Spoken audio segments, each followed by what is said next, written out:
Halo Tribuners, senang berjumpa kembali dengan Anda bersama saya Random Kumaladewi dalam tayangan program Healthy Talk yang akan membahas beragam informasi seputar dunia kesehatan bersama para narasumber yang ahli di bidangnya. Tidak lupa, saya akan mengingatkan selalu untuk tetap menjaga protokol kesehatan demi keamanan bersama. Tribuners, topik pada hari ini berjudul Mempersiapkan Kehamilan Buah Hati. Kehamilan adalah momen yang dinanti oleh hampir setiap pasangan. Mengharapkan masa kehamilan yang lancar dengan janin yang sehat tentu adalah keinginan yang utama. Maka dari itu dibutuhkan persiapan kehamilan yang matang. Lantas, apa saja program atau persiapan kehamilan yang perlu dilakukan? Untuk membahasnya, kali ini telah tersambung bersama dokter spesialis pidana dan kandungan, Dr. Maria Ratna Anijani, dari Rumah Sakit ST Karolus. Apa kabar dokter? Halo, baik. Ya, semuanya. Alhamdulillah. Mudah-mudahan sehat ya. Amin, amin. Amin. Dokter, kali ini kita akan membahas topik yang sangat menarik nih dok, terutama bagi pasangan yang mungkin sedang menanti kehadiran buah hati dokter. Nah, ya terkadang kan masa-masa tersebut menjadi belum terrealisasi karena adanya masalah kesehatan tertentu ya dok. Salah satunya infertilitas. Nah, sebelum membahas lebih dalam seputar persiapan perencanaan kehamilan, kali ini mungkin bisa dijelaskan terlebih dahulu dok, apa sih sebenarnya kondisi infertilitas itu? Oke. Silakan dokter. Ya, jadi mungkin kita sering dengar ya istilah infertilitas ya. Infertilitas itu sebetulnya suatu kondisi, suatu keadaan yang dapat menyebabkan gangguan kesuburan ya. Artinya ada gangguan di sistem reproduksi sehingga menyebabkan wanita itu menjadi sulit untuk hamil gitu. Nah, memang ini infertilitas bisa pada wanita, bisa juga pada pria gitu. Dua-duanya namanya juga pasangan ya. Jadi kalau mau hamil itu kan nggak bisa cuma sendiri, ya kan? Pasti suatu kolaborasi antara suami dan istri. Jadi infertilitas itu bisa kena pada wanita, bisa terjadi pada pria gitu. Kalau kita lihat sih sebetulnya ya secara natural itu sekitar 85-90% pasangan yang sexually aktif, artinya tidak menggunakan kontrasepsi apa-apa, dan frekuensi seksual kontak itu sekitar 3-4 kali per minggu, itu 90% dalam waktu 1-5 tahun biasanya pasti hamil. Nah, kalau sampai dalam waktu lebih dari 1 tahun belum juga hamil, nah itu biasanya kita sebut itu ada kondisi infertilitas gitu. Nah, itu perlu pemeriksaan atau perlu dieksplor ada apa di pihak yang perempuan atau ada apa di pihak yang laki-laki, kondisinya harus kita cek seperti itu. Ya, memang apa saja sih dok faktor-faktor yang bisa menunda kehamilan itu bisa terjadi dok? Faktor-faktor yang menyebabkan infertilitas. Oh, pasangan itu ingin menunda maksudnya? Bukan dok, lebih ke kehamilan bisa tertunda. Itu faktornya apa saja dok?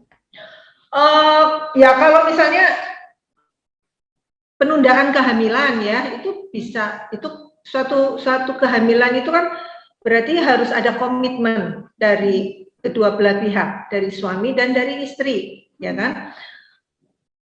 Kesiapan mental itu sangat penting. Jadi kalau sudah siap dalam artian baik secara fisik, secara psikis, ya mentalnya juga harus siap. Biasa ada beberapa kondisi yang membuat si pasangan tersebut ingin menunda dulu gitu. Misalnya yang pasangan-pasangan yang long distance relationship, satu di Surabaya, satu di Jakarta. Nah, jadi pasti akan memikirkan, nah kalau suami akan memikirkan kalau istri saya hamil dan saya tidak bisa mendampingi, itu kan juga menjadi suatu pertimbangan, ya kan? Kemudian misalnya karir, seorang wanita kadang atau baik yang laki-laki di masa-masa yang karirnya lagi nanjak nih, dan belum ada beberapa company yang juga mengikat tidak diizinkan hamil dulu, misalnya dalam waktu 1 tahun setelah bergabung dengan perusahaan tersebut. Jadi biasanya mereka akan menunda kehamilan, ya. Kemudian yang lain ya secara finansial mungkin mereka belum siap atau masih tinggal bersama orang tua atau mertua, ya. Jadi itu ada faktor-faktor yang belum siap untuk hamil. Faktor yang lain misalnya yang berhubungan dengan kesehatan, ya. Jadi mau diberesin dulu nih urusan kesehatannya, misalnya ada gangguan di jantung atau kencing manis, atau misalnya ada kista, mau diberesin dulu kistanya, miomnya. Jadi memang ada beberapa faktor yang membuat si pasangan tersebut ingin menunda kehamilan, gitu. Ya, kurang lebih alasan-alasan beberapa pasangan yang ingin menunda kehamilan itu seperti itu. Apakah juga bisa berkaitan dengan keadaan hormonal si perempuannya, Dok? Ya kalau dari hal-hal yang mempengaruhi infertilitas pada wanita maksudnya, ya. Nah, jadi ini multifaktorial. Infertilitas itu bisa dipengaruhi dari kondisi-kondisi si wanita dan kondisi-kondisi dari si pria. Kalau yang wanita misalnya adanya infeksi bisa dari infeksi di genital, ya, keputihan yang terus-terusan. Nah, kalau infeksi di genital atau keputihan yang terus-terusan, itu infeksinya bisa menjalar sampai ke atas, ya, sampai ke bagian tuba, itu rahim. Sayang saya nggak punya gambar, ya. Ada rahim, itu ada gambar rahim.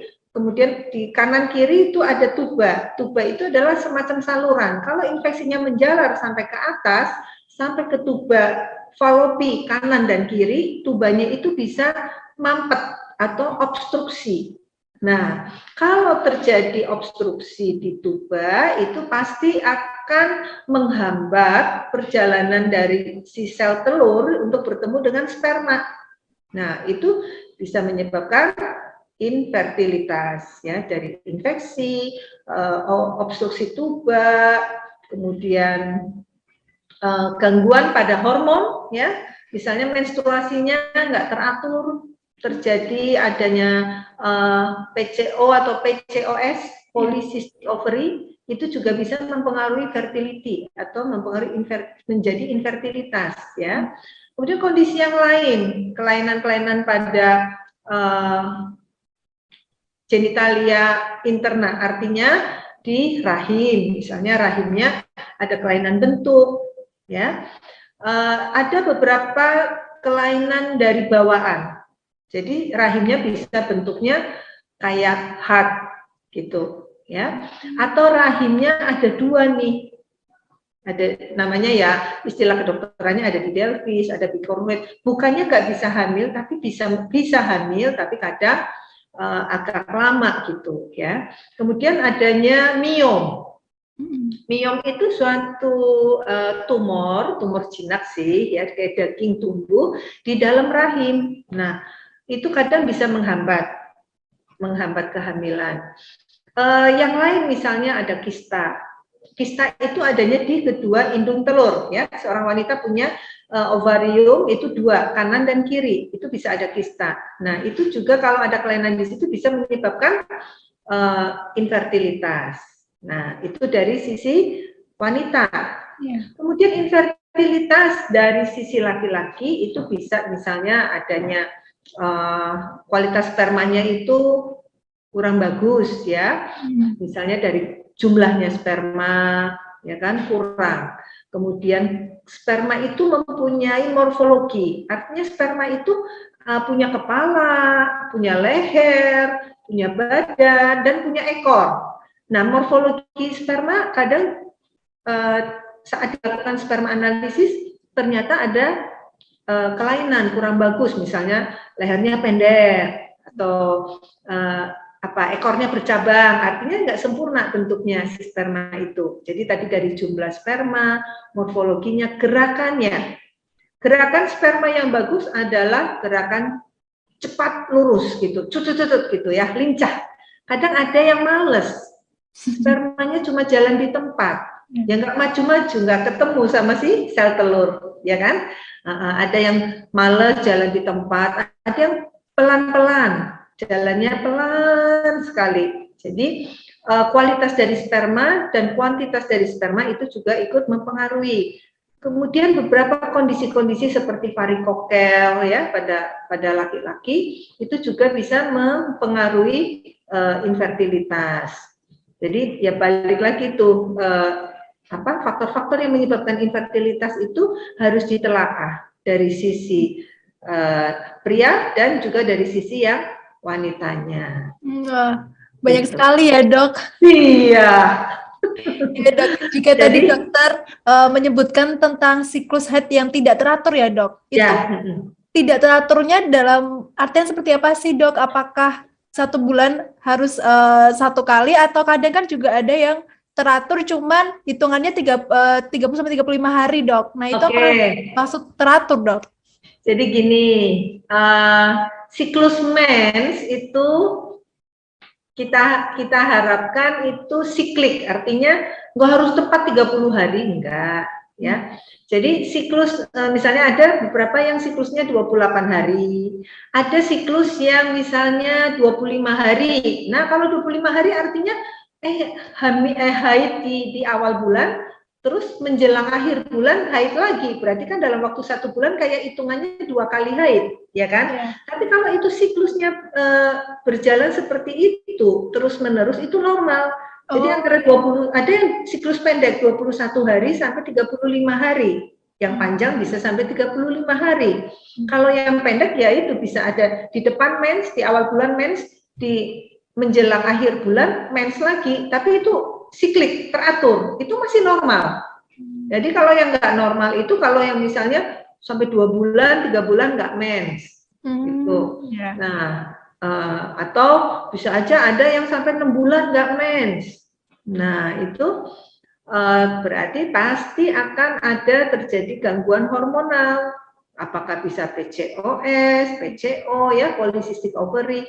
Nah, itu harus kita lakukan pemeriksaan gitu. Jadi siklus mens itu sebisa mungkin memang siklik, teratur. Oh iya. Gitu. Ya. Masing-masing beda-beda ya siklusnya ya, antara wanita satu dengan wanita yang lain beda-beda. Gitu. Yang penting teratur aja ya dok ya? Nah, yang penting teratur, kemudian lamanya 3-7 hari gitu. Jadi jangan menjadi patokan, oh saya mensnya nggak sampai 5 hari loh dok, cuma 3 hari aja. Ya nggak apa-apa, gitu. Ada yang 7 hari, ada yang 5 hari, ada yang 3 hari, normal, nggak apa-apa. Ya. Ya dok. Nah ini agak berbeda lagi dok pembahasannya, yang salah satunya sering masyarakat tuh menganggap bahwa ini menjadi penyebab infertilitas adalah memiliki hewan peliharaan dok. Nah, itu seperti memiliki anjing atau kucing, katanya dok, itu bisa membuat seorang wanita itu jadi susah memiliki keturunan. Itu mitos atau fakta sih dokter? Jadi memelihara anjing, kucing itu atau hewan-hewan kesayangan lainnya itu bukan menjadikan hambatan atau menyebabkan infertilitas, ya kan? Jadi memang tapi apa ya, kita harus melakukan dalam memelihara hewan-hewan kesayangan itu juga harus diperiksa kesehatannya, diberikan vaksinasi. Kita juga harus tahu bagaimana memperlakukan si hewan-hewan tersebut untuk melindungi diri kita, karena ada beberapa penyakit yang disebabkan oleh hewan-hewan peliharaan itu, misalnya toksoplasma, ya kan? Kadang kan suka dengar sudah dicek belum toksoplasmanya. Nah, itu terutama pada yang suka piara anjing, kucing, ya, burung-burung. Nah, itu kita harus tahu bagaimana kita menghandle si binatang tersebut, bagaimana kita menghandle kotoran anjing, kotoran kucing. Jadi bukan karena kita piara anjing, kucing dan lain-lainnya terus bisa mempengaruhi kesuburan kita.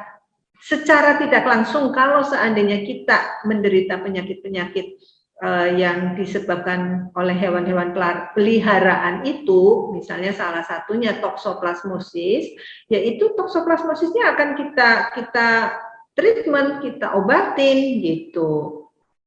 Jadi boleh saja piara hewan-hewan untuk melepas stres, ya kan?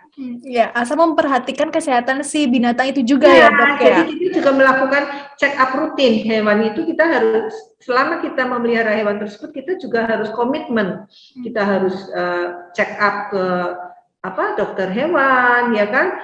Lakukan vaksinasi, kasih obat cacing misalnya secara rutin. Nah, kalau hewan-hewan peliharaan tersebut juga sehat, ya bersih, sehat, dan kita juga handle membuang kotoran anjing, kotoran kucing tersebut juga dengan higienik, ya, jangan pakai tangan telanjang dibuang atau itu, jangan gitu. Ya, jadi boleh aja piara anjing, kucing, ya. Penting ini Dok informasi seperti ini. Kadang banyak sekali informasi-informasi yang rancu Dok di tengah masyarakat. Jadi ada masyarakat yang ragu ingin memelihara hewan piaraan tapi takut adanya banyak mitos Dok tentang apakah ternyata benar atau tidaknya memelihara hewan piaraan itu bisa menyebabkan sulit memiliki keturunan. Ternyata tidak benar ya Dok ya. Ya, yang penting ya komitmen ya. Ya. Dijaga dengan baik hewan peliharaannya, dan kita juga harus melakukan pemeriksaan seperti misalnya mau hamil, ya kita cek prenatal check up-nya, atau misalnya mau merit, premarital check up, ya kan, dimulai dari premarital check up. Terus untuk misalnya udah mau hamil, ya udah persiapan gitu. Jadi sudah diantisipasi kondisi-kondisi yang bisa membahayakan calon janin kita gitu.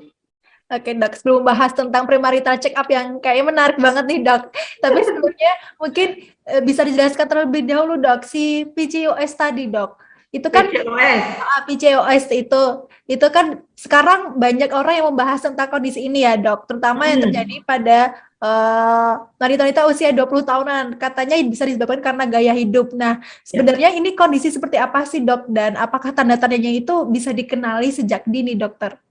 Ya. Jadi PCOS atau Polycystic Ovary Syndrome itu suatu kondisi di mana sel-sel telur folikel-folikel ya, folikel-folikel sel telurnya itu tidak berkembang dengan baik. Artinya dalam siklus mens itu, dalam setiap siklus mens itu sel-sel folikel di dalam ovarium atau di dalam sel telur seorang wanita itu akan mengalami perubahan, ya. Jadi ada pada saat siklus mensnya itu berjalan menjelang masa subur, itu ada satu folikel yang akan membesar, di mana folikel itu kita sebut namanya folikel dominan, ya. Nah, folikel dominan itu pada saat masa subur itu diameternya bisa 1,8 sampai 2,5 cm gitu ya. Nah, itu pada saat ovulasi atau pada saat masa subur, itu dia folikelnya akan pecah. Nah, kalau sperma masuk, si sperma itu masuk ke folikel dominan itu, terjadilah pembuahan. Pada polycystic ovary atau pada PCO itu folikel dominan itu tidak terbentuk. Jadi kecil-kecil terus. Nah, kalau kayak adonan donat ya jadi bantat gitu, nggak melar gitu loh, ya kan? Jadi karena kalau nggak melar berarti kan si sperma masuk juga nggak akan bisa menemukan sel telur yang atau folikel yang matang atau folikel dominan yang membesar itu nggak ada. Jadi pasti akan terjadi agak sulit untuk melakukan pembuahan. Nah, jadi di polycystic ovary itu biasanya terjadi gangguan hormonal. Tanda-tanda yang paling gampangnya yang dikenalin itu mensnya nggak teratur. bisa mensnya tiap 2 bulan, 3 bulan, 6 bulan nggak mens, atau mensnya berantakan sekali, bisa sebulan bisa dua kali dan lama misalnya. Jadi terjadi gangguan siklus menstruasi. Dari fisiknya biasanya kita bisa kenalin. Rata-rata dia suka ada jerawat di jidat, ya. Kemudian banyak terjadi ada tumbuh bulu-bulu halus, di mana bisa ada di sini bulu-bulu halus, atau di lengan, atau di betis, ya. Itu nampak ada bulu-bulu halus. Biasanya kalau sudah terjadi sindrom atau PCOS itu biasanya berat badannya di atas normal BMI, agak gemuk gitu, ya.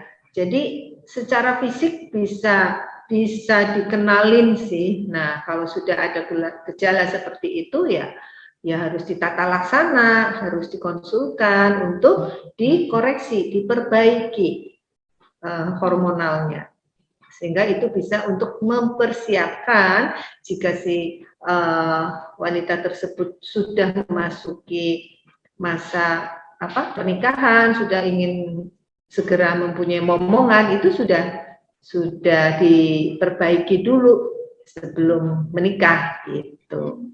Oh ya, memang apa saja dok yang mempengaruhi kesuburan pada pria dan wanita dok? Kesuburan ya, macam-macam sih, multifaktorial ya. Yang pertama secara genetik ya, bisa ada beberapa kelainan-kelainan genetik yang bisa mempengaruhi kesuburan dari pria dan wanita. Lifestyle, apalagi zaman sekarang nih ya, lifestyle ini banyakkan sedentary life, stresnya tinggi karena faktor mungkin ya pekerjaan, lingkungan, macetnya di Jakarta, ya kan? Nah, itu juga mempengaruhi psikis gitu. Kalau kita stres, pasti bisa mempengaruhi infertilitas juga. Itu bisa kita lihat pada saat work from home 2 tahun ini, itu tadinya pasangan yang infertilitas, yang susah hamil tanpa adanya kelainan apa-apa, maksudnya dicek tubuhnya bagus, sel telurnya oke, sperma analisisnya bagus, tapi kok nggak hamil-hamil. Begitu model work from home dijalankan, dia nggak stres macet, dia nggak stres pulang malam sampai di rumah, keletihan fisik, ya kan? Banyak yang hamil, ya kan? Angka statistiknya kan meningkat itu, angka kehamilan pada saat itu, ya kan? Nah, itu membuktikan bahwa lifestyle itu penting sekali.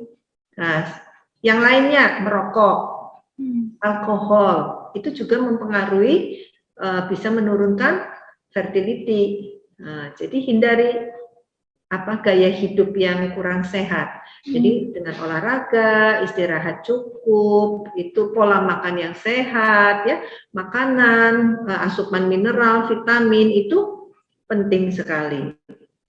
Ya, membahas tentang kesuburan nih dok. Bagaimana cara menghitung masa subur dokter? Oh, masa subur ya. Jadi untuk menghitung masa subur itu penting sekali kalau bisa siklus mensnya itu teratur. Karena kita mau menghitung ovulation time atau masa subur itu, biasanya kita harus memprediksikan mens kita yang berikutnya tanggal berapa nih. Dari situ kita mundurkan 14 hari. Nah, itu ketemulah kira-kira masa subur atau masa ovulation time-nya. Nanti tinggal advice untuk melakukan seksual kontaknya itu dimaju mundurkan 5 hari gitu. Jadi penting tahu dulu siklus mensnya harus teratur. Kalau siklus mensnya nggak teratur susah, karena kita kan artinya nggak bisa memprediksikan mens berikutnya perkiraannya tanggal berapa. Karena kita nggak bisa ngitung dari 14 hari dari hari mens yang pertama. Karena siklus mens kita kan beda-beda kan. Ada yang 30 hari, ada yang 35 hari. Ya kalau pas 28 hari yang ngepas gitu. Jadi 14 hari. Karena biasanya yang masa subur itu yang hitungannya tidak akan berubah itu dari perkiraan mens berikutnya itu mundurkan 14 hari. Nah, itu dengan cara hitung-hitungan kalender. Cara yang lain bisa saja dengan ovulation test, dengan OVU test, yaitu tapi kan konsumtif sekali ya kan, harus beli alatnya, bolak-balik ngecek terus gitu ya kan, sampai ketemu titiknya. Hal yang lain yang bisa dikenalin juga masa subur itu, kalau telaten ya, bikin grafik suhu basal. Nah, itu juga, jadi kita bisa mengenali, oh ini kita lagi masa subur atau enggak, itu dari situ. Dari misalnya kita setiap hari itu ngeplot di grafik gitu, oh ini dari hari pertama mens misalnya, hari pertama, hari kedua, hari ketiga, terus diplot, sampai titik tertentu suhunya itu akan meningkat. Jadi grafiknya begini, set. Nah, kalau itu berarti udah dari rata-rata suhu kita misalnya biasanya saya 36,1, 36,3 antara itu. Kalau suhunya naik antara 0,4 sampai 0,8 itu berarti dia mau memasuki fase ovulation time. Nah, itu jadi dari grafik suhu basal, dari ini lendir vagina juga bisa dikenalin. Lendir vagina di masa subur itu kayak ingus. Ingus yang encer, yang bening ya, yang kalau ditarik, kalau ini ingusnya gitu, ditarik, lendirnya kita tarik itu nggak putus, namanya spin barket. Nah, itu udah menunjukkan masa subur. Tapi kalau lendir yang cuma sebentar-sebentar patah, warnanya kuning gitu, itu bukan. Jadi kayak ingus ditarik gitu, set gitu kan, itu nggak putus. Nah, itu udah memasuki fase subur, masa subur. Nah, jadi tadi dari grafik suhu basal, dari lendirnya, ya, tanda-tanda fisik yang lain juga bisa diperhatikan, misalnya payudaranya jadi lebih sensitif, ya, lebih kenceng gitu, lebih kadang ada rasa-rasa nyeri sedikit gitu, ya. Kemudian sometimes ada yang ada ngefleknya sedikit itu, ya, pas enggak semuanya, tapi bisa terjadi. Yang lain ya dengan pemeriksaan OVU test, terus ya tadi itu pakai kalender. Nah, itu cara-cara kita mengenali masa subur gitu, memperkirakan, oh nih kalau memang mau cepat hamil ya berarti seksual kontak di masa itu. Tapi kalau mau menunda kehamilan, ya jangan melakukan seksual kontak di masa itu, puasa di masa itu, seperti itu.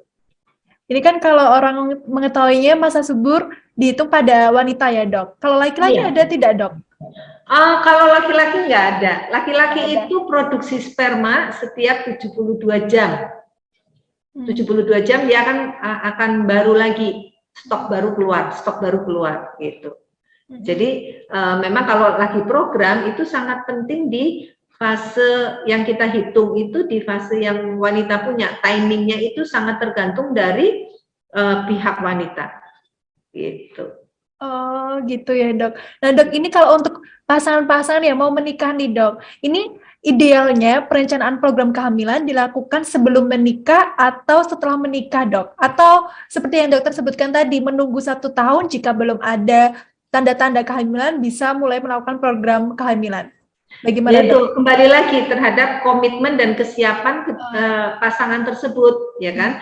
Yang pasti saya sarankan 1 tahun at least, atau 6 bulan lah ya, 6 bulan sebelum pernikahan, pasangan ini sudah melakukan pemeriksaan premarital check up. Jadi kedua pasangan ini sudah mengenali kondisi fisik masing-masing pasangannya, ada problem apa, kita fix. Bukan untuk membatalkan pernikahan ya, premarital ya, ini takutnya itu, Dok, premarital check up takutnya jadi bikin yakin sama pasangan kita. Enggak, jadi kita dari awal sudah komitmen dulu bahwa kita kepingin membina rumah tangga yang sehat, mempunyai anak-anak yang sehat, keturunan yang sehat. Nah, jadi harus dimulai dari sebelum menikah. Jadi sudah diketahui dulu, misalnya ada gangguan di darah atau ada penyakit-penyakit tertentu, ya kita koreksi dulu, tapi bukan untuk membatalkan pernikahan tersebut. Jadi harus dipahami dan harus dibikin komitmen di pasangan tersebut. Nah, Kalau sudah melakukan premarital check up, ya, at least 6 bulan sebelumnya, lah kita kan mau pesta aja biasa pesen gedung setahun sebelumnya ya.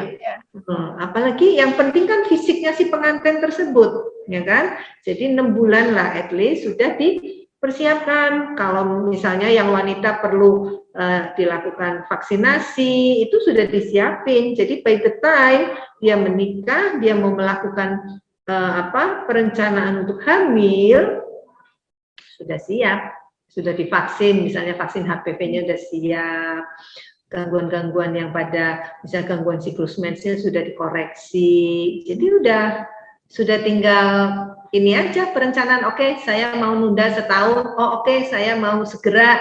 Nah, tergantung kesiapan dari si pasangan tersebut. Nah, kalau sudah siap, baru kita akan melakukan ya pemeriksaan preconception, artinya sebelum hamil kita lakukan pemeriksaan lagi, gitu. Ya dok, jika ternyata ditemukan dalam premarital check up itu ada masalah kesehatan dok, yang bisa mengganggu kesuburan si pria atau wanita. Nah itu apakah bisa ditangani sehingga bisa siap merencanakan program kehamilan atau perlu pemulihan yang bisa membutuhkan waktu bertahun-tahun dok?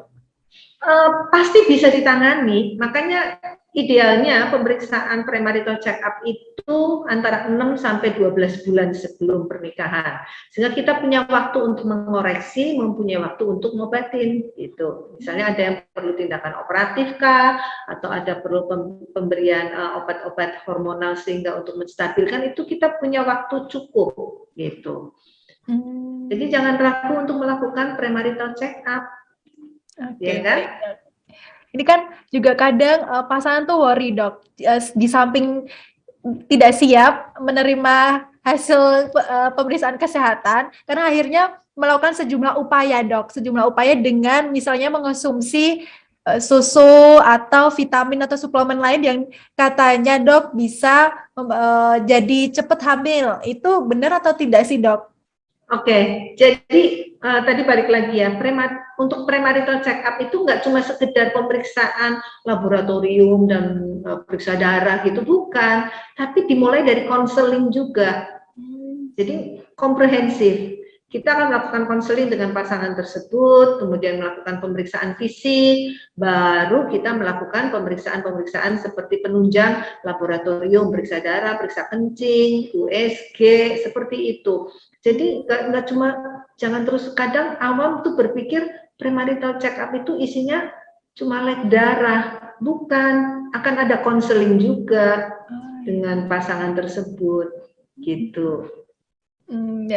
Ya baik dok. Nah dok, yang seperti sebelumnya saya sampaikan itu benar nggak ya dok kalau misalnya mengonsumsi asam folat, vitamin E dan susu persiapan kehamilan itu bisa mempercepat seorang wanita bisa hamil gitu dok?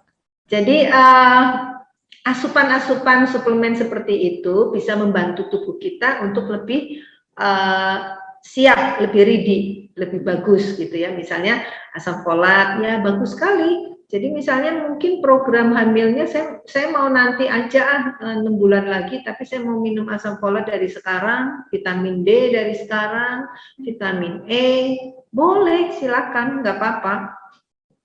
Ya ada yang sekarang dalam bentuk susu misalnya ya, kalau susu mah agak susah tepatnya ngitung yang masuk ya, tapi kalau yang misalnya, oh saya mau minum asam folat 400 misalnya, ya silakan, nggak apa-apa, nggak masalah. Akan kalau mengonsumsi asam folat, vitamin dan susu seperti itu, apakah perlu berkonsultasi dengan dokter spesialis kandungan terlebih dahulu? Ya, sebaiknya untuk melakukan pemeriksaan sebelum mengkonsumsi kayak vitamin D, misalnya ada yang lain-lain, itu kita akan ada melakukan pemeriksaan, makanya konsul dulu, kita periksa dulu gitu. Kan kita juga vitamin itu baik untuk tubuh kita, tapi kalau berlebihan jumlahnya juga nggak bagus. Nah, benar dok. kan?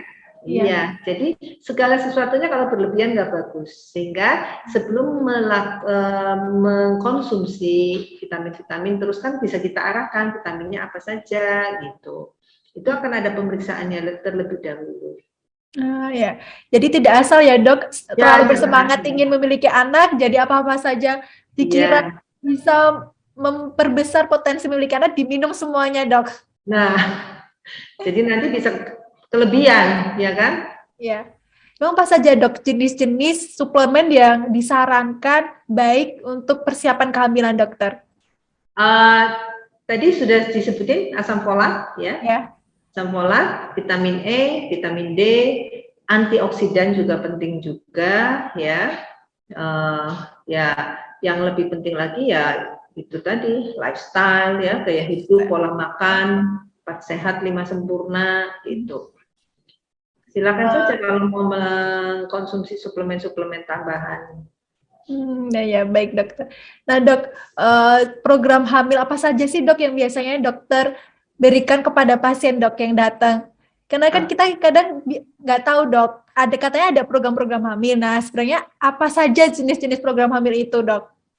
Ya baik, kalau program hamil itu sangat tergantung dari pasangan tersebut. Kita akan menilai usia pasangan berapa, sudah menikah berapa lama, ya kan? Terus ada kondisi-kondisi tertentu yang harus kita perhatikan juga. Nah, kalau misalnya pasangan usia muda, baru menikah juga 6 bulan, belum sampai setahun, ya kita akan arahkan kita akan bantu untuk menghitung masa suburnya, memberikan suplemen-suplemen yang sudah kita sebutkan sebelumnya itu tadi ya, asam folat dan teman-temannya. Kemudian mungkin bisa saja kita akan bantu untuk cek sperma analisis, ya. Kalau pasangan itu yang paling simpelnya, jadi mungkin kita arahkan kapan-kapan jadwal hubungan seksual, kita kasih advice dengan memperhatikan masa suburnya. Itu kalau pasangan usianya masih muda dan menikah kurang dari setahun. Tapi kalau udah setahun lebih belum juga hamil nih, ya kita akan cek dulu kondisi si spermanya, kondisi kandungan dari si wanita tersebut. Kemudian kita akan kasih alternatif, misalnya dengan induksi ovulasi, itu yang paling sederhana, atau sel telurnya kita bantu supaya gede gitu. Ada beberapa treatment induksi ovulasi untuk membesarkan sel telur, terus kemudian kita akan bantu juga untuk memberikan jadwal-jadwal kapan-kapan harus melakukan seksual kontak gitu. Nah itu kalau setelah 1 tahun belum juga dapat momongan ya, dan belum, memang nggak ada pakai kontrasepsi, kemudian juga bukan yang hubungannya jarak jauh, satu di kota Surabaya, satu di kota Tangerang, artinya bersama-sama bisa seksually frekuensi sekitar 2-4 kali per minggu, tapi belum juga hamil. Kemudian kalau yang sudah lebih advance lagi setelah induksi ovulasi itu ada yang namanya inseminasi. Inseminasi itu suatu upaya untuk terjadinya kehamilan dengan membantu pihak pasangan wanita dan pasangan pria itu pada saat inseminasi. Jadi sel telur sudah kita persiapkan, sudah kita bantu dengan pemberian obat untuk membesarkan folikelnya, kemudian spermanya pada saat hari-hanya, artinya sudah menjelang masa subur, sudah kita hitung, kita tetapkan waktunya, sperma akan dikeluarkan. Nah, sperma yang sudah dikeluarkan itu akan diolah oleh dokter androlog. Dokter androlog adalah dokter yang untuk membantu laki-laki atau pasien pria untuk meningkatkan kualitas sperma, misalnya ada hal-hal yang perlu dikoreksi dari pihak pria ya. Nah, kalau sperma sudah dikeluarkan, kemudian sudah diolah oleh si dokter androlognya, spermanya sudah siap untuk dimasukkan, akan dibantu oleh oleh kita, oleh obskinia untuk dimasukkan ke dalam rahim si wanita tersebut. Dengan harapan inseminasi itu sperma kita bantu masuk sampai ke dalam rahim, sehingga jarak si sperma ini untuk menembus sel telur itu jaraknya lebih pendek. Powernya kan lebih gede kan, masih belum capek. Kalau dari yang natural kan dia harus melewati beberapa barier-barier, ya kan? Kayak kita mau menuju ke rumah sakit Singkarolus misalnya. Kalau dari itu kan suka ada polisi tidur, ada lubang, itu kan udah capek. Tapi kalau kita udah dianterin sampai ke situ, ke rumah sakitnya, pakai supir, pakai ada yang nganterin kita, itu kan lebih hemat gitu. Nah itu juga sama, insem juga sama. Jadi udah diantarkan sampai ke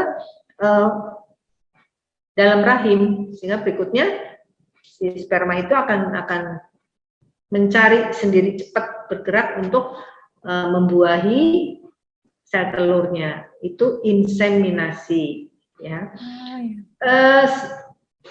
Jika inseminasi tidak memungkinkan, ada kondisi-kondisi tertentu yang inseminasi itu tidak akan berhasil. Maksudnya kita sudah tahu, misalnya kedua tubanya itu buntu, obstruktif, percuma pasti, karena kan sperma harus melewati tuba itu untuk bisa ketemu dengan sel telur. Jadi kalau kondisi-kondisi tertentu memang sudah tidak memungkinkan, atau misalnya faktor usia, atau misalnya faktor di mana cadangan sel telurnya juga sudah kecil sekali, itu kita akan menyarankan untuk dilakukan IVF, bayi tabung. Bayi tabung. Ya, in vitro fertilization, IVF. Jadi itu bayi tabung, ya itu prosesnya lebih complicated dibandingkan dengan inseminasi. Kalau inseminasi IUI, intrauterine insemination. Kalau ini IVF, itu lebih secara cost, secara pembiayaan juga lebih besar, effortnya juga lebih besar, waktunya juga lebih panjang, harus lebih lebih termotivasi kalau untuk IVF. Itu. Jadi step-stepnya seperti itu.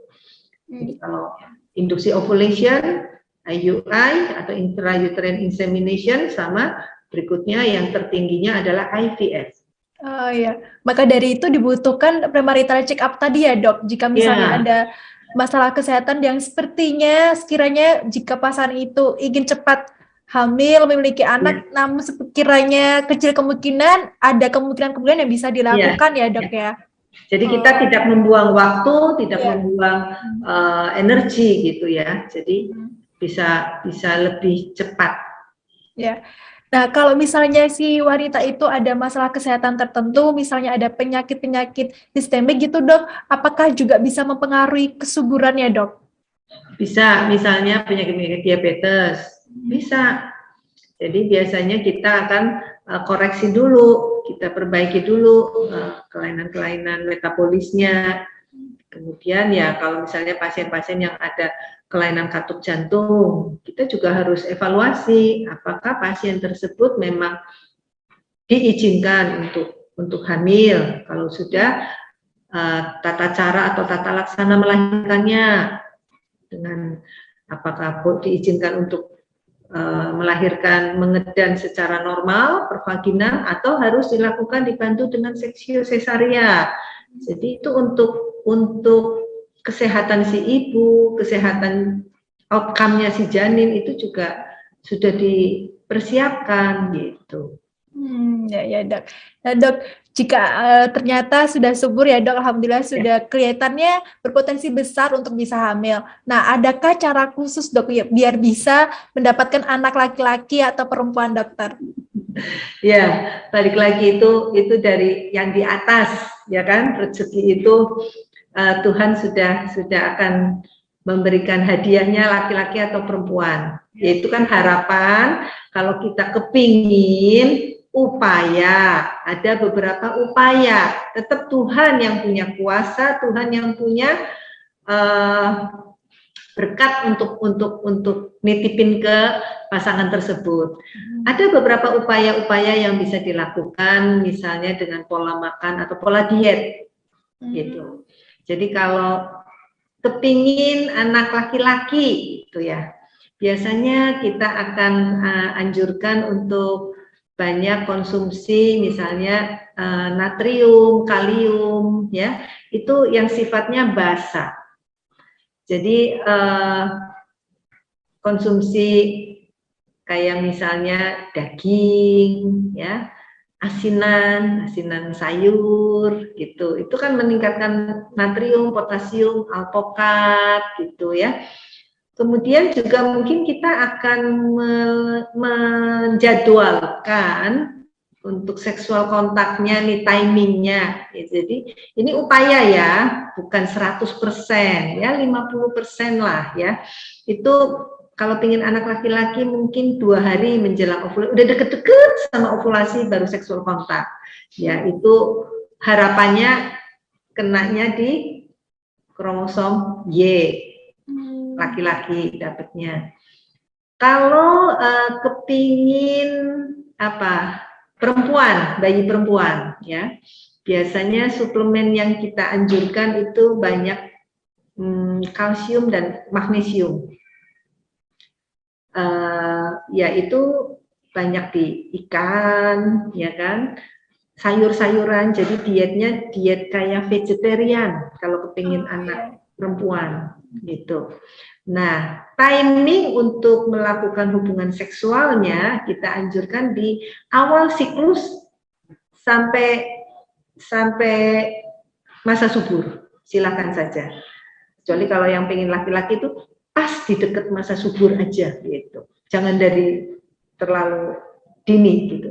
Mepet-mepet ke masa subur gitu. Jadi ya kalau laki itu perlunya sifatnya basah gitu. Kurang Kalau lebih mau lah. ya, kalau mau punya anak kembar, Dok, apakah sama? Ada beberapa yang, banyak pasien saya, beberapa lah, pengen anak kembar deh Dok, pengen hamil sekali langsung dapat 2. Jadi harus dipahami, kehamilan kembar itu lebih susah ngurusnya, lebih susah merawatnya, karena kehamilan kembar itu termasuk risiko tinggi. Jadi kita harus menjaga keseimbangan nutrisinya dari si bayi A, janin A dan janin B. Kadang kondisi-kondisi tersebut nggak bisa kita kontrol kan, jadi ada yang si janin A ngambil makanannya lebih banyak dari janin B. Jadi terjadi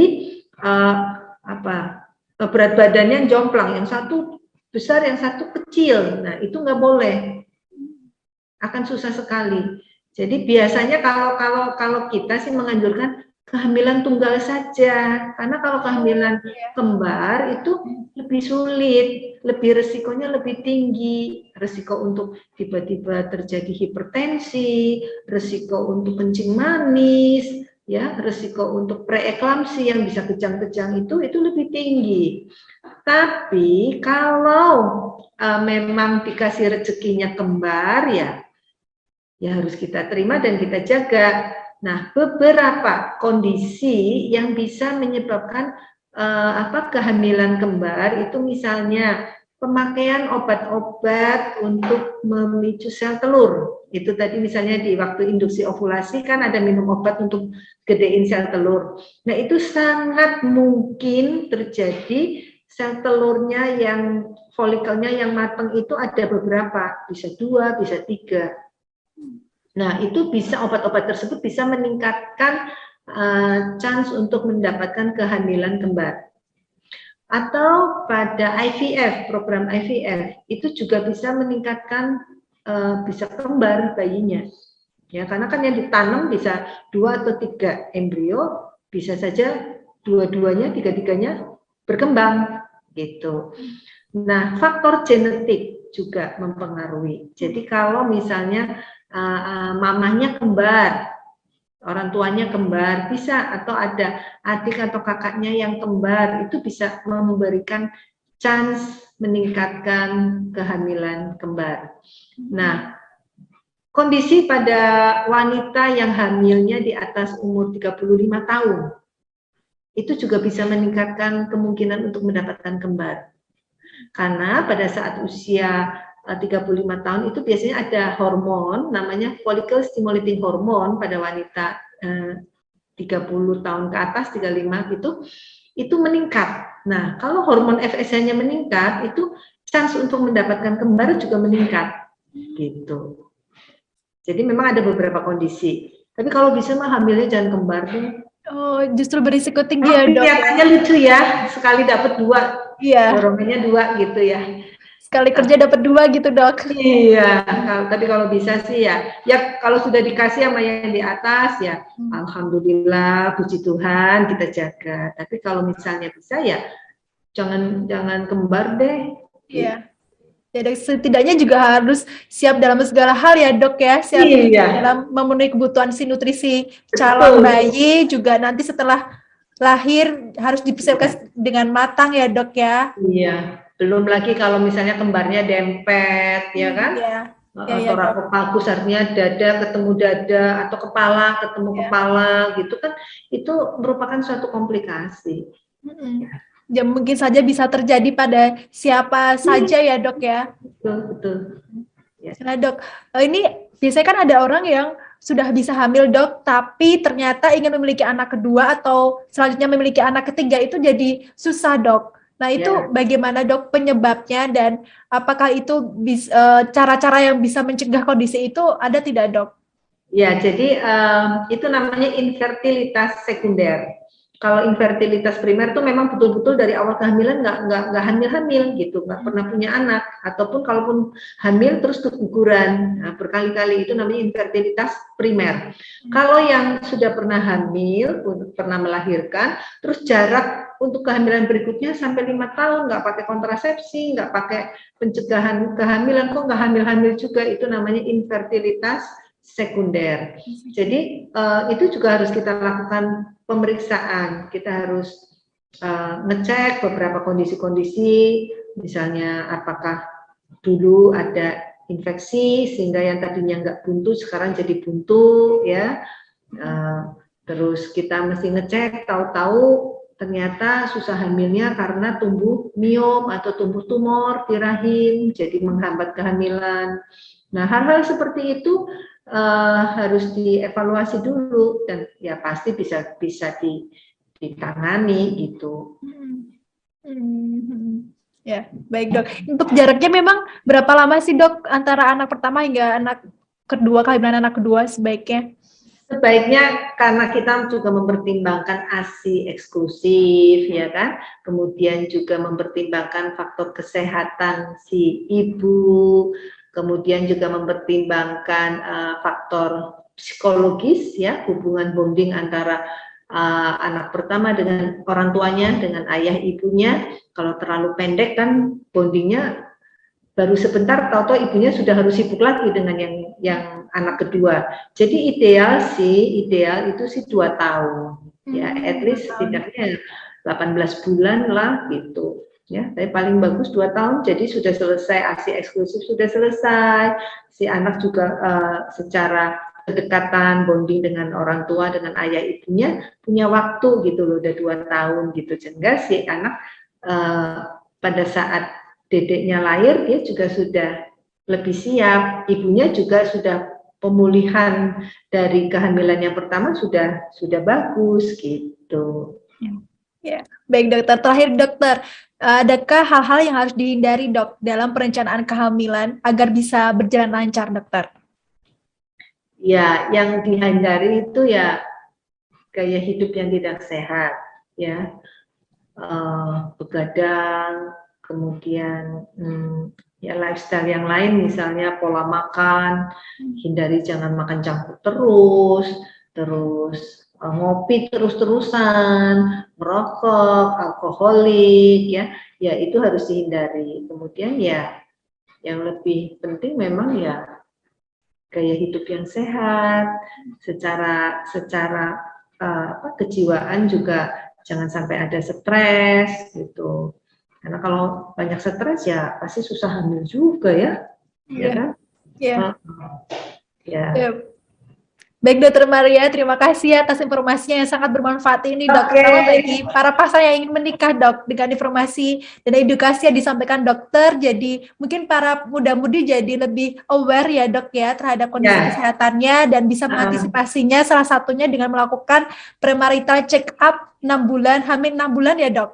Ya 6 bulan lah, karena kan akan ada vaksinasi juga kan, salah satunya vaksinasi anti kanker serviks. Nah, itu kan jadwalnya makan waktu sampai 6 bulan karena 026 gitu. Ya, dan tentunya yang paling diingat premarital check up itu bukan untuk menggagalkan pernikahan ya, Dok ya. Ya. Ya, baik Dokter Maria, terima kasih banyak. Oke, terima kasih. Selamat menjalankan aktivitas kembali, Dok. Sehat selalu. Itu dia Tribuners penjelasan dari Dokter Maria seputar persiapan kehamilan. Semoga penjelasan dari Dokter Maria mampu meningkatkan literasi kita dalam dunia kesehatan. Nantikan episode Healthy Talk selanjutnya. Saya Ranu Kumaladewi dan segenap kru yang bertugas pamit undur diri. Terima kasih. Terima kasih sudah nonton. Jangan lupa like, subscribe, dan share ya.